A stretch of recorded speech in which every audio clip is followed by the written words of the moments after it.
ಈಗ ದುರ್ಯೋಧನ ಬಂದು ನನಗೆ ಗೆಲುವಾಗಲಿ ಅಂತ ಆಶೀರ್ವಾದ ಮಾಡು ಅಂತ ಹೇಳಿದಾಗ ಗಾಂಧಾರಿ ನಿನಗೆ ಗೆಲುವಾಗಲಿ ಅಂತ ಹೇಳಿಲ್ಲ ಅವಳು. ಯಥೋ ಧರ್ಮಸ್ತಥೋ ಜಯ ಅಂತ ಹೇಳಿದಾಳೆ. ಎಲ್ಲಿ ಧರ್ಮ ಇದೆಯೋ ಅದು ಗೆಲ್ಲತ್ತೆ ಅಂತ. ಈ ವೈರವನ್ನು ಯಾಕೆ ಸೃಷ್ಟಿ ಮಾಡ್ದ ಇವನು ಅಂತ ಅಂದರೆ ನನ್ನ ಮಕ್ಕಳನ್ನು ಕೊಲ್ಲೋದಕ್ಕೆ, ತಾನೂ ಸಾಯೋದಕ್ಕೆ, ತನ್ನವರನ್ನು ಸಾಯಿಸೋದಕ್ಕೆ. ಈ ಪರಿಣಾಮ ಇದೆಯಲ್ಲ, ಈಗ ಏನಾಗಿದೆಯೋ ಫಲ ಇದೆಯಲ್ಲ, ಇದು ನಿನಗೂ ಆಗತ್ತೆ. ಕುತ್ಸಿತೇನ ಅಭ್ಯುಪಾಯೇನ ನಿಧನಂ ಸಮವಾಪ್ಸಿಸಿ. ಆ ಕಾಡಿನಲ್ಲಿ ನೀನು ಯಾವುದೋ ಒಂದು ಕುತ್ಸಿತವಾದ ಕಾರಣದಿಂದ ನಿನಗೆ ಸಾವು ಬರುತ್ತೆ. ಇಷ್ಟನ್ನು ಹೇಳ್ತಾ ಇದ್ದಾಳೆ. ಕೃಷ್ಣ ಮೌನಿಯಾಗಿದ್ದಾನೆ. ನಾನು ಅದನ್ನೇ ಕೇಳ್ಬೇಕು ಅನ್ಕೊಂಡು.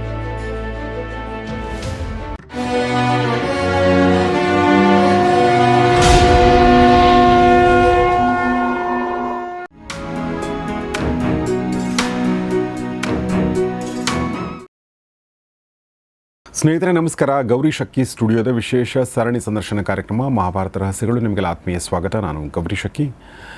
ಮಹಾಭಾರತ ರಹಸ್ಯಗಳನ್ನ ಹೇಳೋದಕ್ಕೆ ನಮ್ಮೊಂದಿಗೆ ಜಾಯ್ನ್ ಆಗಿದ್ದಾರೆ ವಿದ್ವಾನ್ ಜಗದೀಶ್ ಶರ್ಮಾ ಸಂಪತ್ ಸರ್. ಬನ್ನಿ ಅವ್ರನ್ನ ಸ್ವಾಗತಿಸೋಣ ಸರ್. ಕಾರ್ಯಕ್ರಮಕ್ಕೆ ಸ್ವಾಗತ. ನಮಸ್ಕಾರ. ನಮಸ್ತೆ.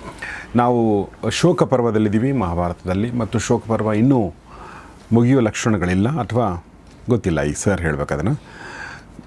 ಶೋಕವು ಮುಂದುವರೆದಿದೆ ಮತ್ತು ಅಲ್ಲಿನ ರಿಲೇಷನ್ಶಿಪ್ಗಳು, ಅಂದರೆ ಆ ವ್ಯಕ್ತಿಗಳೊಂದಿಗಿನ ರಿಲೇಷನ್ಶಿಪ್ಗಳು ಕೂಡ ಅನಾವರಣಗೊಳ್ತಾ ಇದೆ. ಮತ್ತು ಅಲ್ಲಿ ಆಗಿರಬಹುದಾದ ತಪ್ಪು ಒಪ್ಪುಗಳ ಒಂದು ಚರ್ಚೆ, ವಿಶ್ಲೇಷಣೆ ಅಲ್ಲ, ಒಂದು ಮಾತುಗಳು ಕೂಡ ಬರ್ತಾ ಇದೆ. ಹೌದು. ಅಂದರೆ ಆ ವ್ಯಕ್ತಿಗಳಿದಾರಲ್ಲ, ಅವರ ಇದೇನು ಅಂತ. ಉದಾಹರಣೆಗೆ ನಾವು ನೋಡೋದಾದರೆ ಕೃಪಿ ಅಂತ ಬಂದರೆ, ಈಗ ಇವರನ್ನೆಲ್ಲ ಗಮನಿಸಿರೋದೇ ಇಲ್ಲ.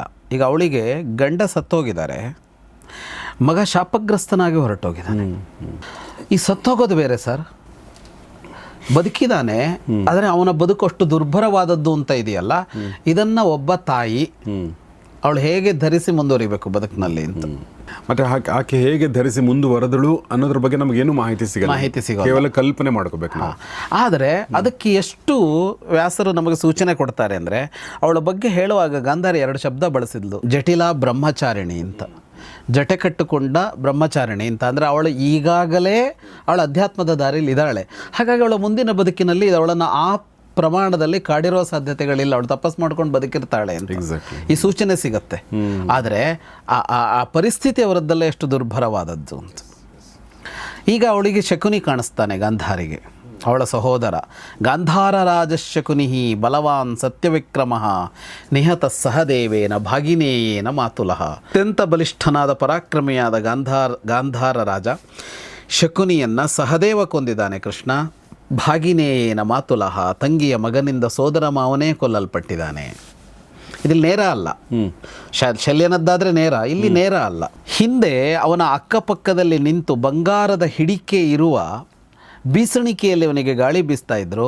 ಈಗ ಪಕ್ಷಿಯ ರೆಕ್ಕೆಗಳು ಅವನಿಗೆ ಬೀಸಣಿಕೆಯಾಗಿವೆ ಅಂತ. ಪಕ್ಷಿಗಳು ಅಂದರೆ ಹದ್ದು, ಹಾಗಾಗಿದೆ ಅಂತ. ಸಯೇಶ ಪಕ್ಷೈ ಶಯಾನ ಉಪಜೀವ್ಯತೆ. ದೊಡ್ಡ ಮಾಯಾವಿಯಾಗಿದ್ದ ಇವನು. ಯಸ್ಮ ರೂಪಾಣಿ ಕುರುತೆ ಶತಶೋಥ ಸಹಸ್ರಶಃ, 100,000 ವಿಭಿನ್ನವಾದ ರೂಪಗಳನ್ನು ಸೃಷ್ಟಿ ಮಾಡ್ತಿದ್ದ, ಆಕೃತಿಗಳನ್ನು ಸೃಷ್ಟಿ ಮಾಡುವಂಥ ಮಾಯಾವಿಯಾಗಿದ್ದ. ಆದರೆ ಸಹದೇವನ ತೇಜಸ್ಸು ಇದೆಯಲ್ಲ, ಅವನ ಎಲ್ಲ ಮಾಯೆಯನ್ನು ಸುಟ್ಟು ಬಿಟ್ಟಿದೆ ಇವತ್ತು ಅಂತ. ಮಾಯೆಯ ನಿಕೃತಿ ಪ್ರಜ್ಞೋ ಜಿತವಾನ್ಯೋ ಯುಧಿಷ್ಠಿರಂ ಸಭಾಯಾಂ ವಿಫಲಂ ರಾಜ್ಯಂ ಸಪುನರ್ಜೀವಿತಂ ಜಿತಃ. ಮಾಯೆಯಿಂದ ಅಂದರೆ ವಂಚನೆಯೇ ಅಭ್ಯಾಸವಾಗಿದ್ದ ಅವನು ಯುಧಿಷ್ಠಿರನನ್ನು ತುಂಬಿದ ಸಭೆಯಲ್ಲಿ ಸೋಲಿಸಿದ್ದ, ರಾಜ್ಯವನ್ನು ಕಿತ್ತುಕೊಂಡಿದ್ದ, ಇವತ್ತು ಧರಾಶಾಯಿಯಾಗಿದ್ದಾನೆ. ಕಿತವಂ ಮಮ ಪುತ್ರಾಣ ವಿನಾಶಾಯ ಉಪಶಿಕ್ಷಿತಂ. ಅವನ ಸುತ್ತ ನೋಡು, ಪಕ್ಷಿಗಳು ಮುತ್ತಿವೆ ಅವನನ್ನು. ಯಾರನ್ನ ಅಂದರೆ ಅವಳು ಹೇಳ್ತಾಳೆ, ಕೃಷ್ಣ ಕಿತವಂ ಮಮ ಪುತ್ರಾಣ ವಿನಾಶಾಯ ಉಪಶಿಕ್ಷಿತಂ, ನನ್ನ ಮಕ್ಕಳ ನಾಶಕ್ಕಾಗಿಯೇ ಅಂತಲೇ ಇದ್ದ ಈ ಮೋಸಗಾರನ ಸುತ್ತ ಪಕ್ಷಿಗಳು ಕುಳಿತಿರೋದು ನೋಡು ಅಂತ. ಅಂದರೆ ಇಷ್ಟು ಸ್ಪಷ್ಟವಾಗಿ ತನ್ನ ಅಣ್ಣ, ಸ್ವಂತ ಅಣ್ಣ, ಆದರೆ ಅವನ ಬಗ್ಗೆ ಅವಳಿಗೆ ಅಭಿಪ್ರಾಯ ಇಲ್ಲ. ಇದಕ್ಕೆ ಕಾರಣ, ತನ್ನ ಎಲ್ಲ ಮಕ್ಕಳ ನಾಶಕ್ಕೆ ಕಾರಣ ಅವನು ಅನ್ನೋದನ್ನು ಅವಳು ಹೇಳ್ತಾ ಇದ್ದಾಳೆ. ಅದನ್ನು ಏತೈನೈತನ್ ಮಹದ್ವೈರಂ ಪ್ರಸಕ್ತಂ ಪಾಂಡವೈ ಸಹ ವಧಾಯ ಮಮ ಪುತ್ರಾಣಾಂ ಆತ್ಮನ ಸಗಣಸ್ಯ ಚ. ಇವನ ಕಾರಣಕ್ಕಾಗಿಯೇ ಪಾಂಡವರ ಜೊತೆಗೆ ಇಷ್ಟು ದೊಡ್ಡ ದ್ವೇಷ ಹುಟ್ಟಿಕೊಂಡಿದ್ದು ಅಂತ ಹೇಳ್ತಾಳೆ. ಗಾಂಧಾರಿ ಇಷ್ಟು ಪ್ರಕರಣದಲ್ಲಿ ಅಪರಾಧಿ ಅಂತ ಅಂದರೆ A1 ಅಂತ ಗುರುತಿಸೋದಾದರೆ ಅವಳು ಶಕುನಿಯನ್ನು ಹೇಳ್ತಾ ಇದ್ದಾಳೆ. ಇಲ್ಲದೇ ಇದ್ದರೆ ಪಾಂಡವರ ಜೊತೆಗೆ ಇಷ್ಟು ಮಹಾವೈರ ಅನ್ನೋದು ಸೃಷ್ಟಿ ಆಗ್ತಾ ಇರಲಿಲ್ಲ. ಈ ವೈರವನ್ನು ಯಾಕೆ ಸೃಷ್ಟಿ ಮಾಡ್ದ ಇವನು ಅಂತ ಅಂದರೆ, ನನ್ನ ಮಕ್ಕಳನ್ನು ಕೊಲ್ಲೋದಕ್ಕೆ, ತಾನೂ ಸಾಯೋದಕ್ಕೆ, ತನ್ನವರನ್ನು ಸಾಯಿಸೋದಕ್ಕೆ ಅಂತ. ವಧಾಯ ಮಮ ಪುತ್ರಾಣಂ ಆತ್ಮನ ಸಗಣಸ್ಯ ಚ. ಇದರಿಂದ ಮುಂದೆ ಶಕುನಿಯದ್ದಾದ ಮೇಲೆ ಕಾಂಬೋಜನನ್ನು ತೋರಿಸ್ತಾಳೆ, ಆಮೇಲೆ ಕಲಿಂಗದ ರಾಜನನ್ನು ತೋರಿಸ್ತಾಳೆ. ಎಲ್ಲ ಕಡೆಯಲ್ಲೂ ಒಂದೇ ಪರಿಸ್ಥಿತಿ, ಒಂದೇ ಥರ. ಅವ್ರ ಕಡೆಯವರು ಅಳ್ತಾ ಇದ್ದಾರೆ, ಪಕ್ಷಿ ಪ್ರಾಣಿಗಳವರ ಇದನ್ನು ತಿಂತಾ ಇದೆ. ಅದಾದ ಮೇಲೆ ಮಾಗಧಾನಾಮಧಿಪತಿಂ ಜಯತ್ಸೇನಂ ಜನಾರ್ದನ, ಮಾಗಧದ ಜಯತ್ಸೇನನ್ನು ತೋರಿಸ್ತಾಳೆ. ಅದಾದ ಮೇಲೆ ಕೋಸಲದ ರಾಜ ಮತ್ತು ಅವನ ಪರಿವಾರದವರ ದುಃಖವನ್ನು ತೋರಿಸ್ತಾಳೆ. ಅದಾದ ಮೇಲೆ 5 ಜನ ಕೇಕಯ್ಯದ ಸಹೋದರರನ್ನು ತೋರಿಸ್ತಾಳೆ. ಕೇಕಯ್ಯರು ಎರಡೂ ಕಡೆಗೆ ಇದ್ದರು, ಈ ಕಡೆಗೂ ಇದ್ದರು. ಈಗಿನ ಆಳ್ವಿಕೆಯಲ್ಲಿದ್ದವರು ದುರ್ಯೋಧನನ ಕಡೆಯಲ್ಲಿದ್ದರು. ಅವರು 5 ಜನ ಸಹೋದರರನ್ನು ಅಲ್ಲಿಂದ ಸಿಂಹಾಸನದಿಂದ ಚ್ಯುತರನ್ನಾಗಿಸಿದ್ರು. ಅವರುಗಳು ಪಾಂಡವರ ಕಡೆಯಲ್ಲಿದ್ದರು. ಅವರನ್ನು ದ್ರೋಣರು ಕೊಂದಿರ್ತಾರೆ, ಅವರನ್ನು ತೋರಿಸ್ತಾಳೆ ಕೇಕಯ್ಯದ 5 ಜನ ಶೂರರನ್ನು. ಅಲ್ಲೆಲ್ಲೊಂದು ಕಡೆ ಧೃತರಾಷ್ಟ್ರ ಹೇಳಿರ್ತಾನೆ, ಹಿಂದೆ ನಾವು ಉಲ್ಲೇಖವೂ ಮಾಡಿದ್ದೀವಿ ಅದನ್ನು. ಅಂದರೆ ಕೇಕಯ್ಯದಲ್ಲಿ ಸಮಸ್ಯೆ ಇದೆ, ಎರಡು ಪಕ್ಷದವರು ಆ ಕಡೆ ಈ ಕಡೆ ಇದ್ದಾರೆ. ಅಂದರೆ ಈ ಕೇಕಯ್ಯದ 5 ಜನ ಯುದ್ಧದಲ್ಲಿ ಅವರು ಸತ್ತರೆ ದುರ್ಯೋಧನ ಕಡೆಯಲ್ಲಿದ್ದವರು ತಾವು ಮತ್ತೆ ತಮ್ಮ ರಾಜ್ಯವನ್ನು ಪಡ್ಕೊಳ್ತೀವಿ ಅಂತ ಯುದ್ಧ ಮಾಡ್ತಾ ಇದ್ದಾರೆ ಅಂತ ಧೃತರಾಷ್ಟ್ರ ಹೇಳಿದ್ದಾನೆ. ಈಗ ಆ ಕಡೆನೂ ಅವರು ಸತ್ತಿದ್ದಾರೆ, ಇವರು ಸತ್ತಿದ್ದಾರೆ ಅಂತ. ಇದಾದ ಮೇಲೆ ದೃಪದನನ್ನು ತೋರಿಸ್ತಾಳೆ ಅವಳು. ಪಾಂಚಾಲ ರಾಜ್ಞೋ ವಿಫಲಂ ಪುಂಡರೀಕಾಕ್ಷ ಪಾಂಡುರಂ. ದೃಪದ ಅಂತ ಅಂದರೆ ಆ ಕಾಲದ ಬಹಳ ದೊಡ್ಡ ಮುತ್ಸದ್ದಿ ರಾಜಕಾರಣಿ, ಅವನು ಕೂಡ ಹಾಗೆ ಸತ್ತಿದ್ದಾನೆ ಅಂತ. ಅವನ ಅಂತ್ಯ ಸಂಸ್ಕಾರಕ್ಕೂ ಅವರು ಮುಂದಾಗಿದ್ದರಂತೆ, ಹೊರಟಿದ್ದಾರೆ ಅಂತ್ಯ ಸಂಸ್ಕಾರಕ್ಕೆ. ದಗ್ಧ್ವಾಗಚ್ಚಂತ್ಯ ಪಾಂಚಾಲ್ಯಂ ರಾಜಾನ ಅಪಸೌವ್ಯತಃ. ಅಂದರೆ ಅವನ ಶವದಹನ ಮಾಡಿ ಅವರು ಅಲ್ಲಿಂದ ಗಂಗೆಯ ಕಡೆಗೆ ಹೊರಟಿದ್ದಾರೆ ಅವರೀಗ ತರ್ಪಣ ಕೊಡೋದಕ್ಕೆ ಅಂತ ಹೇಳ್ತಾಳೆ. ಇನ್ನೊಂದು ಕಡೆ ಧೃಷ್ಟಕೇತುವನ್ನು ತೋರಿಸ್ತಾಳೆ, ಚೇದಿಯ ಧೃಷ್ಟಕೇತು, ಶಿಶುಪಾಲನ ಮಗ. ಅಲ್ಲಿ ಏನಾಗಿರುತ್ತೆ ಅಂದರೆ, ಶಿಶುಪಾಲನ ಮಗ ಅವನ ಮಗನೂ ಸತ್ತಿರ್ತಾನೆ, ಜಯತ್ಸೇನನ ಮಗನೂ ಸತ್ತಿರ್ತಾನೆ, ಅವನು ಪಾಂಡವರ ಪರವಾಗಿ ಯುದ್ಧ ಮಾಡ್ತಾ ಇರ್ತಾನೆ. ಅವರಿಬ್ಬರನ್ನ ಇಟ್ಟುಕೊಂಡು ಅವಳು ಅಳ್ತಾ ಇರ್ತಾಳೆ. ಯಾರು ಅಂದರೆ ಧೃಷ್ಟಕೇತುವಿನ ಪತ್ನಿ. ಅದನ್ನು ಹೇಳುವಾಗ ಅವಳು ಹೇಳ್ತಾಳೆ, ದಾಶಾರ್ಹಿ ಪುತ್ರಜಂ ವೀರಂ ಶಯಾನಂ ಸತ್ಯವಿಕ್ರಮಂ.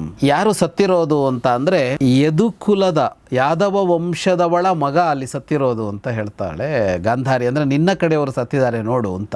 ಅಂದರೆ ಈಗ ಶಿಶುಪಾಲ ಇವನ ಸೋದರತ್ತೆಯ ಮಗನೇ ಆಗ್ತಾನಲ್ಲ, ಕೃಷ್ಣನ. ಹಾಗಾಗಿ ಅಲ್ಲಿ ಸತ್ತಿರುವವರು ಅವಳ ಮೊಮ್ಮಗ ಮತ್ತು ಮರಿಮೊಮ್ಮಗ ಇಬ್ಬರು ಸತ್ತಿರೋದು. ಅದನ್ನು ಉಲ್ಲೇಖಿಸಿ ತೋರಿಸ್ತಾಳೆ ಅವಳು. ಯದುವಂಶೀಯಳ ಮಕ್ಕಳು ಮೊಮ್ಮಕ್ಕಳು ಸತ್ತಿರೋದು ಅಂತ. ಕೃಷ್ಣನಿಗೆ ಅವಳು ಏನನ್ನು ಅರ್ಥ ಮಾಡಿಸ್ತಾ ಹೊರಟಿದ್ದಾಳೆ ಅಂತಲೇ ಗೊತ್ತಾಗಲ್ಲ, ಹಾಗೆ ತೋರಿಸ್ತಾ ಹೋಗ್ತಾ ಇದ್ದಾಳೆ. ಅವನು ಶಿಶುಪಾಲನ ಇವನು ಧೃಷ್ಟಕೇತುವಿನ ಮಗ ಸದಾಕಾಲ ಅಪ್ಪನ ಜೊತೆಗೆ ಇರ್ತಾ ಇದ್ದಿದ್ದಂತೆ.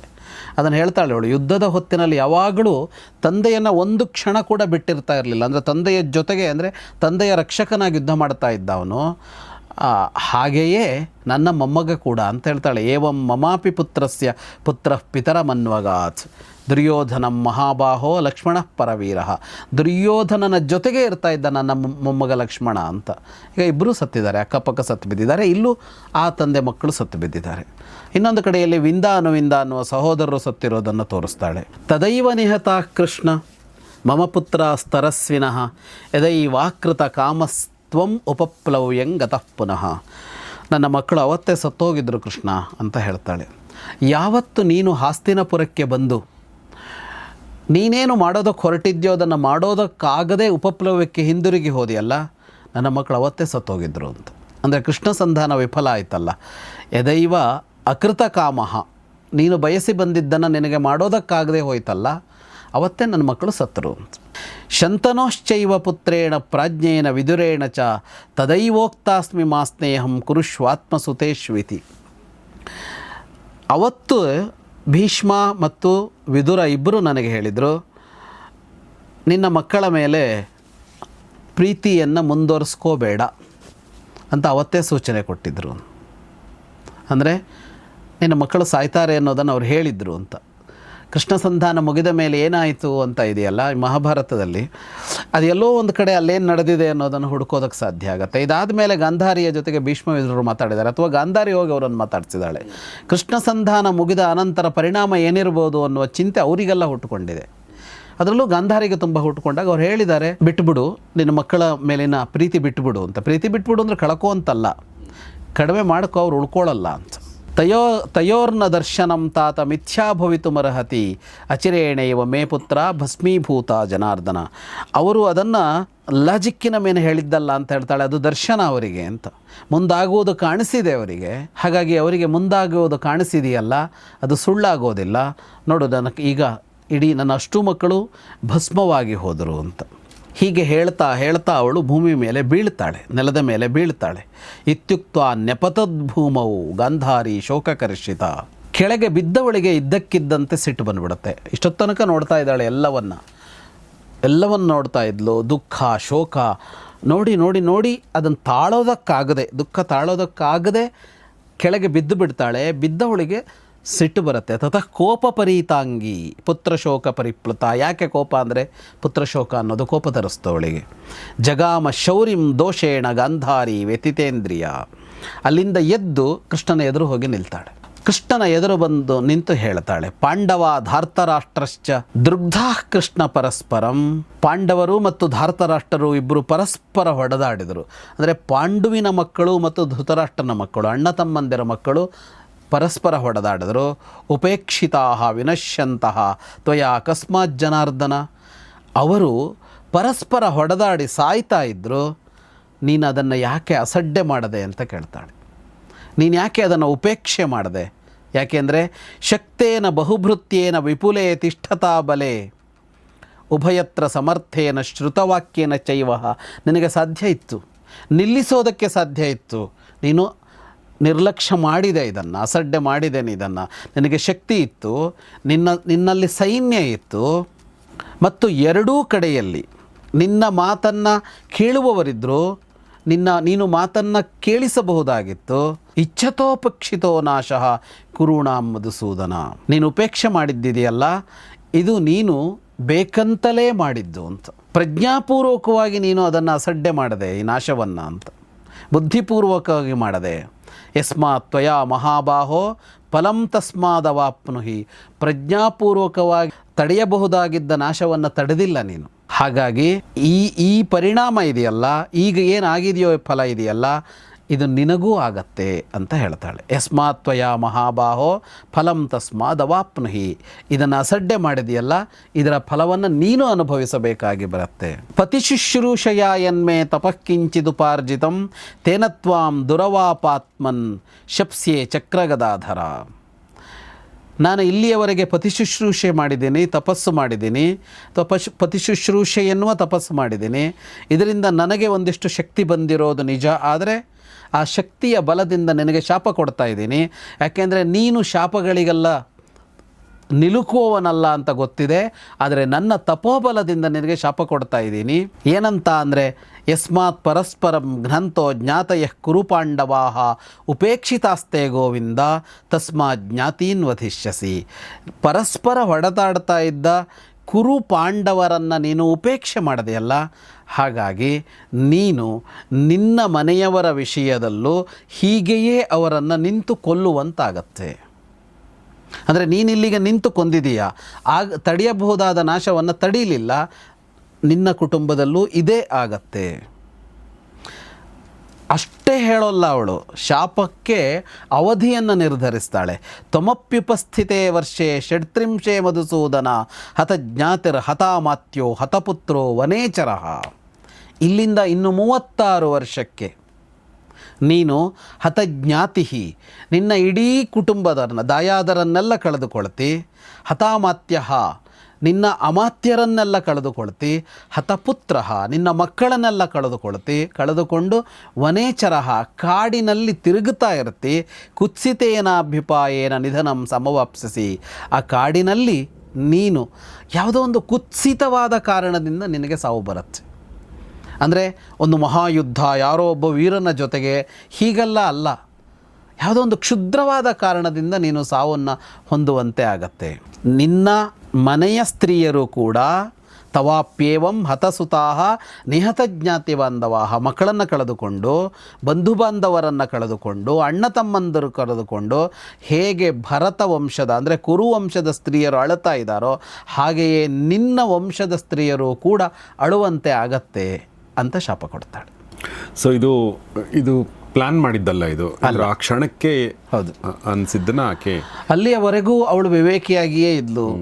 ಅವಳಿಗೆ ತಪ್ಪೆಲ್ಲಿ ಅಂತ ಗೊತ್ತಿತ್ತು. ಅವಳು ಮಾತಾಡಿದಾಳಲ್ಲ, ಶಕುನಿಯೇ ಕಾರಣ ಅಂತ ಮಾತಾಡಿದಾಳೆ, ಎಲ್ಲ ಮಾತಾಡಿದಾಳೆ.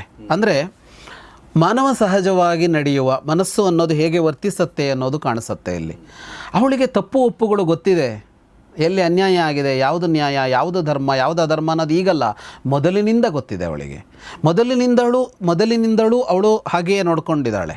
ಈಗ ದುರ್ಯೋಧನ ಬಂದು ನನಗೆ ಗೆಲುವಾಗಲಿ ಅಂತ ಆಶೀರ್ವಾದ ಮಾಡು ಅಂತ ಹೇಳಿದಾಗ ಗಾಂಧಾರಿ ನಿನಗೆ ಗೆಲುವಾಗಲಿ ಅಂತ ಹೇಳಿಲ್ಲ ಅವಳು. ಯಥೋ ಧರ್ಮಸ್ತಥೋ ಜಯ ಅಂತ ಹೇಳಿದಾಳೆ. ಎಲ್ಲಿ ಧರ್ಮ ಇದೆಯೋ ಅದು ಗೆಲ್ಲತ್ತೆ ಅಂತ. ಅಂದರೆ ಆವಾಗಲೇ ಅವಳಿಗೆ ಗೊತ್ತು ಗೆಲ್ಲೋದು ಅವರು ಅಂತ, ನೀನಲ್ಲ ಅಂತ. ಇಷ್ಟೆಲ್ಲ ಗೊತ್ತಿರುವ ಗಾಂಧಾರಿಗೂ ಒಂದು ಹಂತ ದಾಟಿದ ಮೇಲೆ ಇಷ್ಟು ಸಿಟ್ಟು ಬಂತು. ಕೃಷ್ಣನೇ ಕಾರಣ ಅವನಿಗೆ ಶಾಪ ಕೊಡಬೇಕು ಅಂತ ಅನ್ನೋದು ಅಂತ. ಯಾಕೆ ಬಂತು ಅಂದರೆ ಅಲ್ಲಿ ಆ ಭೀಕರತೆ ಇತ್ತಲ್ಲ, ಯುದ್ಧ ಭೂಮಿಯ ಭೀಕರತೆ ಇತ್ತಲ್ಲ, ಅದನ್ನು ನೋಡಿದಳಲ್ಲ ಅವಳು. ಅದನ್ನು ಹೇಗೆ ನೋಡಿದಳು ಅಂತ ಅಂದರೆ ಸುಮ್ಮನೆ ನೋಡಿಲ್ಲ ಅವಳು, ಒಂದೊಂದನ್ನು ನೋಡಿಕೊಂಡು ಬಂದು ಅಲ್ಲಿ ಏನಾಗುತ್ತಾ ಇದೆ ಒಂದು ಸಣ್ಣ ಸಣ್ಣ ಅಂಶಗಳನ್ನು ನೋಡಿದ್ಲು. ನೋಡ್ತಾ ನೋಡ್ತಾ ನೋಡ್ತಾ ಅದು ಅವಳ ಮನಸ್ಸಿನ ಮೇಲೆ ಪ್ರಭಾವ ಬೀರ್ತಾ ಹೋಯಿತು. ಮತ್ತು ಇಷ್ಟನ್ನು ಹೇಳ್ತಾ ಇದ್ದಾಳೆ, ಕೃಷ್ಣ ಮೌನಿಯಾಗಿದ್ದಾನೆ. ನಾನು ಅದನ್ನೇ ಕೇಳ್ಬೇಕು ಅಂದ್ಕೊಂಡು. ಕೃಷ್ಣ ಮೌನಿಯಾಗಿದ್ದಾನೆ, ಅವಳಿಗೆ ಸ್ಪಂದಿಸ್ತಲೇ ಇಲ್ಲ ಕೃಷ್ಣ. ಅದು ಅವಳನ್ನು ಕಾಡಿರಬಹುದು. ಇಷ್ಟು ಮಾತಾಡ್ತಾ ಇದ್ರು, ಹೌದು ಅಂತ ಹೇಳಲ್ವಲ್ಲ ಇವನು. ಎಲ್ಲ ಸೇರಿ ಆ ದುಃಖ ಅನ್ನೋದು ದುಃಖಾವೇಶ ಆಗಿ ಮೈಮರೆತು ಕೆಳಗೆ ಬಿದ್ದವಳು, ಎಚ್ಚರ ತಪ್ಪಿದಂತಾಗಿ ಕೆಳಗೆ ಬಿದ್ದವಳು, ಅದು ಸಿಟ್ಟಾಗಿ ಪರಿವರ್ತನೆ ಆಗ್ಬಿಡ್ತು, ಆಕ್ರೋಶವಾಗೋಗ್ಬಿಡ್ತದೆ. ಆ ಆಕ್ರೋಶದ ಮಾತಾಗಿ ಹೊರಹೊಮ್ಮುತ್ತದೆ. ಮತ್ತು ಕೃಷ್ಣನನ್ನು ತಡೆಯುವಂಥ ಪ್ರಯತ್ನವನ್ನು ಕೂಡ ಮಾಡಲ್ಲ. ಕೃಷ್ಣನ ಎಲ್ಲ ಮಾಡಲ್ಲ. ಶಾಪವನ್ನು ತಡೆಯುವಂಥ ಪ್ರಯತ್ನ ಇಲ್ಲ, ಕೃಷ್ಣನ ಮಾತಿದೆ ಈಗ, ಬಹಳ ಗಂಭೀರವಾದ ಮಾತು ಬರುತ್ತೆ ಮುಂದೆ. Okay okay okay. ಬಟ್ ಶಾಪ ಅಂತ ಶಾಪ ಕೊಟ್ಟಾಗೋಯ್ತು. ಅವಳು ಶಾಪ ಕೊಟ್ಲು. ಈ ಶಾಪ ಸ್ವೀಕಾರ ಆಗತ್ತಾ ಇಲ್ವ ಅಂತ ಒಂದು ಅಂಶ ಇದೆ. ಅವಳೊಂದು ಹೇಳ್ದಾಳೆ, ಅವಳು ದುರವಾಪ್ಯ ಅಂತ ಒಂದು ಮಾತು ಹೇಳಿದಾಳೆ ಶಾಪ ಕೊಡುವಾಗ. ನನಗೆ ಗೊತ್ತು ನೀನು ಶಾಪಗಳನ್ನು ಮೀರಿದವನು ಅಂತ. ಅಂದರೆ ನಾನು ಶಾಪ ಕೊಡೋದು ಕೊಡ್ತೀನಿ. ಅಂದರೆ ನನ್ನ ಪ್ರತಿಕ್ರಿಯೆ ಇದು. ನಾನು ಅದಕ್ಕೆ ಈಗ ಇಷ್ಟು ನಡೀತಲ್ಲ, ಇಷ್ಟು ನಡೆದಿದ್ದಕ್ಕೆ ನಾನು ಮಾಡಬೇಕಾದದ್ದು ಮಾಡಬಹುದಾದದ್ದು ಇದು, ನಾನು ಅದನ್ನು ಮಾಡ್ತೀನಿ, ನಿನಗೆ ತಾಗತ್ತೇ ಇಲ್ವಾ ಅನ್ನೋದು ಬೇರೆ ಅನ್ನೋ ಅರ್ಥದಲ್ಲೇ ಮಾತಾಡಿದಾಳು. ದುರವಾಪ್ಯ ಅಂತಲೇ ಹೇಳಿದಾಳೆ. ನನ್ನ ತಪಸ್ಸನ್ನು ಮೀರಿ ಇದೆಯಾ ನೀನು ಅಂತ ಗೊತ್ತು ಅಂತ. ಹಾಗಾಗಿ ಮುಂದಿನ ಘಟ್ಟ ಒಂದಿದೆ ಅಲ್ಲಿ. ಎಸ್, ಆದರೆ ಅದು ತಾಗತ್ತೆ ಕೂಡ. ಅದು ಯಾಕೆ ತಾಗತ್ತೆ ಅನ್ನೋದ್ರ ಬಗ್ಗೆ ನಾವು ಮುಂಚೆ ಒಂದು ಸಲ ಕೂಡ ಮಾತಾಡಿದ್ದೀವಿ, ನೀವು ಹೇಳಿದ್ರಿ ಕೂಡ ಅದನ್ನು. ಅಂದರೆ ಕೃಷ್ಣ ಎಲ್ಲವನ್ನೂ ಸರಿ ಮಾಡಿದ್ದಾನೆ ಅಂತ ಅಂದ್ಕೊಂಡ್ರೂ ಕೂಡ, ಅಂದರೆ ಯುದ್ಧ ಅಂತಂದಾಗ ಯುದ್ಧದಲ್ಲಿ ನೀವು ಗೆಲುವೇ ಸಾಧಿಸಿರ್ಬೋದು, ಆದರೂ ಕೂಡ ಯುದ್ಧ ತಪ್ಪೇ ಮೂಲಭೂತವಾಗಿ ಅನ್ನೋದು ನಮಗೆ ಗೊತ್ತು. ಯುದ್ಧ ತಪ್ಪೆ ಮತ್ತು ಯುದ್ಧದಲ್ಲಿ ತಪ್ಪುಗಳು ಸಂಭವಿಸ್ತವೆ. ಅದರ ಪರಿಣಾಮ ಏನು ಅದನ್ನು ಅನುಭವಿಸಬೇಕಾಗಿಯೇ ಬರುತ್ತೆ. ಅದು ಶಾಪವೋ ಅದು ತಾಪವೋ ಅಂತ. ಈಗ ಇವರು ಮಕ್ಕಳನ್ನು ಕಳ್ಕೊಂಡಿದ್ದಾರೆ, ಗೆದ್ದ ಮೇಲೆ ಅನುಭವಿಸಲೇಬೇಕು. ಅಥವಾ ಇವರೆಲ್ಲರ ಸಿಟ್ಟು ಆಕ್ರೋಶಗಳಿವೆ. ಯುಧಿಷ್ಠಿರ ಒಂದು ಮಾತು ಹೇಳಿದ್ನಲ್ಲ, ನನಗೆ ಶಾಪ ಹಾಕ್ತಾ ಇರ್ತಾರೆ ಅವ್ರು ಇವತ್ತು ಅಂತ. ಇಲ್ಲಿಗೆ ಹೊರಡುವಾಗ ಗೊತ್ತು ಎಲ್ಲರೂ ಬೈತಾ ಇದ್ದಾರೆ ಅಂತ. ಬೈಸ್ಕೊಳ್ಳೇಬೇಕು. ಅದು ಯುದ್ಧ ಪರಿಣಾಮಗಳು. ಕೃಷ್ಣನ ಮೇಲೂ ಯುದ್ಧದ ಪರಿಣಾಮ ಇದ್ದೇ ಇರುತ್ತೆ. ಸೊ ಅಲ್ಲಿಗೆ ಗಾಂಧಾರಿಯ ಶಾಪ ಕೊನೆಗೂ ಹೊರಬಂತು. ಅಂದರೆ ವಿವೇಕಿ ಆಲ್ರೆಡಿ ವಯಸ್ಸಾಗಿದೆ, ಪ್ರಬುದ್ಧಳು, ಪತಿವ್ರತೆ ಅಂತ ಎಲ್ಲವೂ ಇದ್ದು ಕೂಡ ಕೊನೆಗೂ ಕೂಡ ಏನು ಮಾಡಬಾರ್ದು ಪ್ರಾಯಶಃ ಅದನ್ನು ಮಾಡಿದ್ಲು ಅಂತ ಅನ್ಸುತ್ತೆ. ಹೌದು. ಸೊ ಅದು ಹಾಗೆ. ಮತ್ತು ಅಂದರೆ ಕೃಷ್ಣ ಅಂದರೆ ಎಲ್ಲವೂ ನಾವು ಅಂದ್ಕೊಂಡಂಗೆ ಆಗಲ್ಲ ಅನ್ನೋದಕ್ಕೆ ಇದು ಉದಾಹರಣೆ. ನಾವೆಲ್ಲವೂ ಸರಿ ಮಾಡಿದರೂ ಕೂಡ, ಅಥವಾ ಬಹುತೇಕ ಸರಿ ಮಾಡಿದ್ದೀವಿ, ನಾವೇನು ಮಾಡಿದ್ದೀವಿ ಅದು ಯಾವುದೊಂದು ಕ್ರಿಯೆಗೆ ಪ್ರತಿಕ್ರಿಯೆ ಅನ್ನೋದಿದ್ದರೂ ಕೂಡ, ಮತ್ತು ಸರಿಯಾದ ಪ್ರತಿಕ್ರಿಯೆ, ಆಲ್ಮೋಸ್ಟ್ ಸರಿಯಾದ ಪ್ರತಿಕ್ರಿಯೆ ಅಂತಿದ್ದರೂ ಕೂಡ ಇಂಥ ಕೋಪತಾಪಗಳನ್ನ ಅನುಭವಿಸಲೇಬೇಕಾಗತ್ತೆ ಅನ್ನೋದು ಪ್ರಾಯಶಃ ಕೃಷ್ಣನಿಗೆ ಗೊತ್ತಿರೋದ್ರಿಂದ ಆತ ಸುಮ್ಮನೆ ಆದ. ಆದರೆ ಸುಮ್ಮನೆ ಆಗಿಲ್ಲ, ಸ್ವೀಕರಿಸಿದ್ದಾನೆ. ಆದರೆ ಏನು ಉತ್ತರ ಕೊಡ್ತಾನೆ ಅನ್ನೋದು ಭಾಳ ಮುಖ್ಯ. ಆ ಉತ್ತರ ಏನು ಅನ್ನೋದನ್ನು ಮುಂದಿನ ಸಂಚಿಕೆಯಲ್ಲಿ ನೋಡೋಣ ಅಂತ ಹೇಳ್ತಾ ಇವತ್ತಿನ ಈ ಎಪಿಸೋಡ್ ಮುಗಿಸ್ತಾ ಇದ್ದೀನಿ. ಮುಗಿಸೋಕ್ಕಿಂತ ಮುಂಚೆ ವಿದ್ವಾನ್ ಜಗದೀಶ್ ಶರ್ಮ ಸಂಪಸರ್ಗೆ ನಿಮ್ಮೆಲ್ಲರ ಪರವಾಗಿ ಧನ್ಯವಾದಗಳು ಸರ್. ತುಂಬ ಥ್ಯಾಂಕ್ಸ್ ಈ ವಿಚಾರಗಳ ಜೊತೆ ಶೇರ್ ಮಾಡಿದ್ರಿ. ಸೊ ನಿಮ್ಮ ವಿಚಾರಗಳನ್ನ ಶೇರ್ ಮಾಡಿ. ಗಾಂಧಾರಿಯ ಈ ಶಾಪದ ಬಗ್ಗೆ ನಿಮ್ಮ ಅನಿಸಿಕೆ ಏನು, ನಿಮ್ಮ ಪ್ರಶ್ನೆಗಳು, ಅನುಮಾನಗಳಿದ್ದರೆ ಅದನ್ನು ದಯವಿಟ್ಟು ತಿಳಿಸಿ. ನೋಡ್ತಾರಿ ಗೌರಿಶಕ್ತಿ ಸ್ಟುಡಿಯೋ, ನೋಡ್ತಾರಿ ಮಹಾಭಾರತ ರಹಸ್ಯಗಳು. ನಮಸ್ಕಾರ.